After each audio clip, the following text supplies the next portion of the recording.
আসসালামু আলাইকুম রহমতুল্লাহ বরকাতু। আজকে আমরা এরকম মুন্সিগঞ্জ জেলায় আসছি। আমার নাম চিত্তরঞ্জন মণ্ডল। চিত্তরঞ্জন মণ্ডল। আপনার ফ্যামিলিতে কে কে আছে? ৩ ছেলে আর মা আছে। আপনি এই যে খেতে খামারে কাজ করেন, এই খেতে খামারে কাজ করে এই যে ফসল ফলান, আসলে এবার আপনার কিরকম লাভ হইছে? লস হবে মনে করেন আমার এবারকার ৳৩,০০,০০০ নাই। কোনো আলু বিক্রি করতে পারেননি? না, না কিছুই বিক্রি করেননি? কিছু বিক্রি করতে সব পারিনি। উঠায় নিয়ে ঘরে রাখছেন?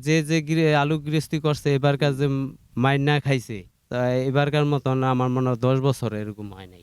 আচ্ছা তে আমরা আপনারে এরকম কিছু টাকা দিমু, দেখেন এইখানে কত আছে ওইটা রাখেন। টাকাটাকে টান দেন। ১, ২, ৩, ৪, ৫ তাইলে ১০,০০০।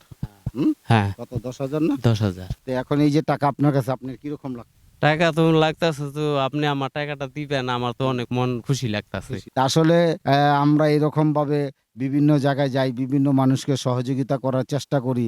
দেখেন, দেইখা যদি সাবস্ক্রাইব করেন আর ফলো দেন, তাইলে আমাদের কাজগুলা সার্থক হবে।